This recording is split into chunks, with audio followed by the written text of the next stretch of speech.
Hi friends, ഇന്ന് നമുക്ക് നല്ല പഴുത്ത ചക്ക കിട്ടിയിട്ടുണ്ട് കേട്ടോ. നല്ല മധുരമുള്ള നല്ല ടേസ്റ്റുള്ള ചക്കയായിരുന്നു. അപ്പോൾ ഞങ്ങൾ ചക്ക കുറച്ചൊക്കെ തിന്നു, ബാക്കി കുറച്ചുകൂടി ഉണ്ടായിരുന്നു. അതുകൊണ്ട് നമുക്ക് അട ഉണ്ടാക്കാമെന്ന് വിചാരിച്ചു കേട്ടോ. അട ഉണ്ടാക്കാൻ പറ്റിയ ചക്കയാണ്. അപ്പോൾ ഞാൻ ചക്ക ചോളൊക്കെ പറിച്ചിട്ട് ഇതുപോലെ ചെറുതായി കട്ട് ചെയ്ത് വെച്ചിട്ടുണ്ട്. ഇനി നമുക്ക് ഇതിലേക്ക് ഒരു അരമുറി തേങ്ങ ചിരവി എടുക്കണം കേട്ടോ. അപ്പോൾ ഞാൻ അതും ചിരവി എടുത്തിട്ടുണ്ട്. ഇനി നമുക്കൊരു ചട്ടി അടുപ്പത്ത് വെച്ച് കൊടുക്കാം. എന്നിട്ട് അതിലേക്ക് ഒരു 2 ടീസ്പൂൺ നെയ്യ് ചേർത്ത് കൊടുക്കാം കേട്ടോ. നെയ്യിലുണ്ടാക്കുമ്പോഴായിരിക്കും കൂടുതൽ ടേസ്റ്റ്. ഇനി നെയ്യ് നിങ്ങളുടെ അടുത്ത് ഇല്ല എങ്കിൽ ഓയിൽ ചേർത്ത് കൊടുത്തോളൂ, കുഴപ്പമില്ല. അപ്പം ഞാൻ 2 ടീസ്പൂൺ നെയ്യ് ചേർത്ത് കൊടുത്തിട്ടുണ്ട്. ഇനി നമുക്ക് അതിലേക്ക് നമ്മൾ കട്ട് ചെയ്ത് വെച്ചാൽ ചക്കയല്ലേ, അത് ഇട്ട് കൊടുക്കാം കേട്ടോ. അപ്പോൾ അങ്ങനെ നമ്മൾ കട്ട് ചെയ്ത് വെച്ച ചക്ക അതിലേക്ക് ചേർത്ത് കൊടുത്തിട്ടുണ്ട്. ഇനി നമുക്കിത് നല്ലോണം ഒന്ന് മിക്സ് ചെയ്ത് കൊടുത്തിട്ട് ഒന്ന് വഴറ്റിയെടുക്കാം കേട്ടോ. അപ്പോൾ ചക്ക ഇപ്പോൾ ഇതാ ചെറുതായി ഒന്ന് വഴന്ന് വന്നിട്ടുണ്ട്. ഇനി നമുക്കിതിലേക്ക് നമ്മൾ ചിരവി വെച്ചിരുന്ന തേങ്ങ അല്ലേ, അത് ഇതിലേക്ക് ചേർത്ത് കൊടുക്കണം. അപ്പം നമ്മൾ ചിരവി വെച്ച തേങ്ങ ഇതിലേക്ക് ഇട്ട് കൊടുക്കുകയാണ്. എന്നിട്ട് നമുക്ക് നന്നായിട്ടൊന്ന് മിക്സ് ചെയ്ത് കൊടുക്കാം. മിക്സ് ചെയ്ത് കൊടുത്ത് ഒന്ന് വഴറ്റിയെടുക്കാം കേട്ടോ.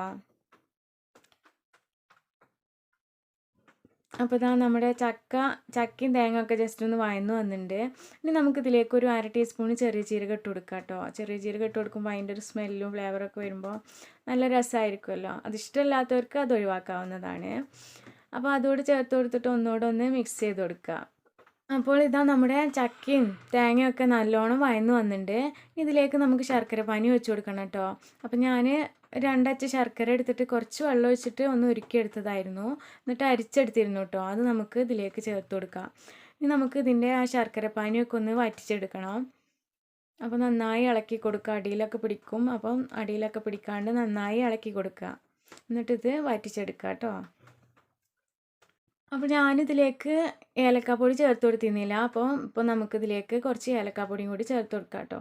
ഏലക്കയുടെ ഫ്ലേവർ ഇഷ്ടമുള്ളവർക്ക് അതോട് ചേർത്ത് കൊടുക്കാവുന്നതാണ്. ഏലക്കൊക്കെ ചേർത്ത് കൊടുക്കുമ്പോൾ നല്ലൊരു ടേസ്റ്റ് ഇതിന് കിട്ടും കേട്ടോ. അപ്പോൾ അതോട് ചേർത്ത് കൊടുത്തിട്ട് നന്നായി മിക്സ് ചെയ്ത് കൊടുക്കുക. ഇപ്പോൾ ഇത് നമ്മുടെ ഫില്ലിങ് ഇവിടെ റെഡി ആയിട്ടുണ്ട് കേട്ടോ. നമ്മുടെ ചക്കടയുടെ ഫില്ലിങ് ഇവിടെ റെഡി ആയിട്ടുണ്ട്. കാണുമ്പോൾ തന്നെ നാവിലൊക്കെ വെള്ളം പോകുന്നുണ്ടല്ലോ. നല്ല ടേസ്റ്റാണ് കേട്ടോ. ഇതിങ്ങനെ തന്നെ വേണമെങ്കിൽ നമുക്ക് കഴിക്കാവുന്നതാണ്. ഇനി നമ്മുടെ ഈ ചക്കയടയ്ക്ക് വേണ്ട മാവ് റെഡിയാക്കി എടുക്കാം. അപ്പോൾ അതിനായിട്ട് നമുക്ക് ഗോതമ്പ് പൊടി എടുക്കാം, അരിപ്പൊടി എടുക്കാവുന്നതാണ് കേട്ടോ. അപ്പോൾ ഞാനിപ്പോൾ ഗോതമ്പ് പൊടി വെച്ചിട്ടാണ് ചെയ്തെടുക്കുന്നത്. എന്നിട്ട് ഞാനിതിലേക്ക് വെള്ളം ഒഴിച്ച് കൊടുത്തിട്ട് ഒന്ന് കുഴച്ചെടുക്കുകയാണ് കേട്ടോ. അപ്പോൾ ഞാൻ ചെറിയ ചൂടുള്ള വെള്ളത്തിൽ കുറച്ച് ഉപ്പിട്ടിട്ട് മിക്സ് ചെയ്തിട്ട് അതാണ് ഒഴിച്ച് കൊടുക്കുന്നത് കേട്ടോ.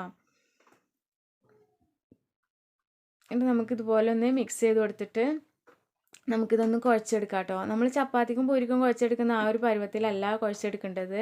അതിലേറെ ലൂസാക്കിയിട്ട് വേണം നമുക്കിത് കുഴച്ചെടുക്കാൻ കേട്ടോ.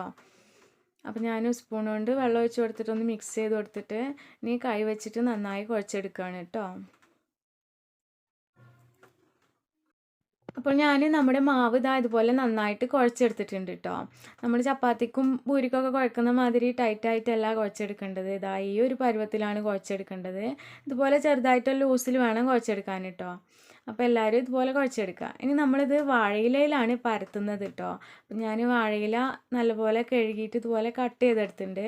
ഇനി നമുക്ക് നമ്മുടെ കയ്യിൽ കുറച്ച് ഓയിൽ ഒന്ന് ആക്കി കൊടുക്കാം. എന്നിട്ട് നമുക്ക് മാവ് ഇതുപോലെ എടുക്കാം കേട്ടോ. ഇതുപോലെ നമുക്ക് എത്ര വലിപ്പം വേണ്ട വിചാരിച്ചാൽ ആ ഒരു സൈസിൽ എടുക്കാം. എന്നിട്ട് നമുക്ക് വാഴയിലയിൽ വെച്ചിട്ട് ഇത് പരത്തി കൊടുക്കാം കേട്ടോ. നല്ല തിന്നായിട്ട് പരത്തി കൊടുക്കണം കേട്ടോ. എന്നാലേ നമുക്ക് ഇത് കഴിക്കുമ്പോൾ നല്ലൊരു ടേസ്റ്റ് കിട്ടുള്ളൂ. അപ്പോൾ ഇതുപോലെ പരത്തി കൊടുക്കാം.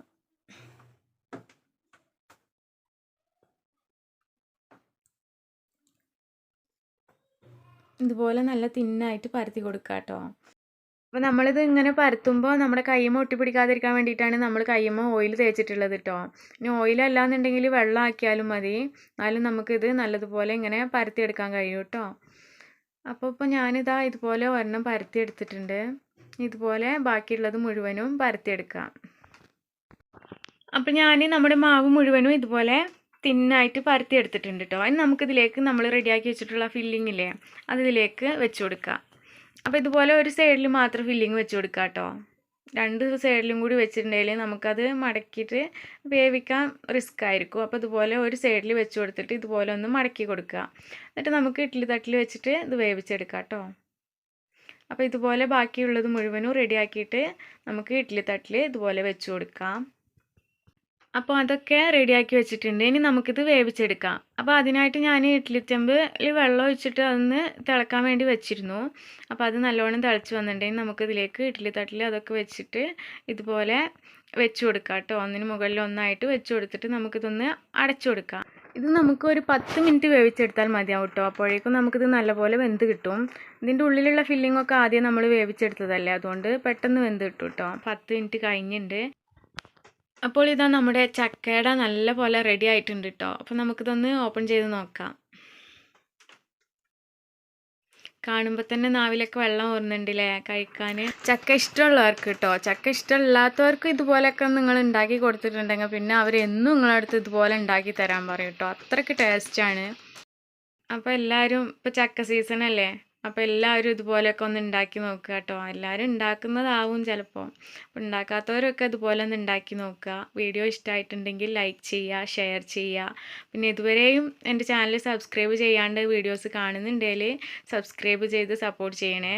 അപ്പോൾ ഓക്കെ, താങ്ക്സ് ഫോർ വാച്ചിങ്. നാളെ നമുക്ക് മറ്റൊരു അടിപൊളി റെസിപ്പിയുമായി കാണാം.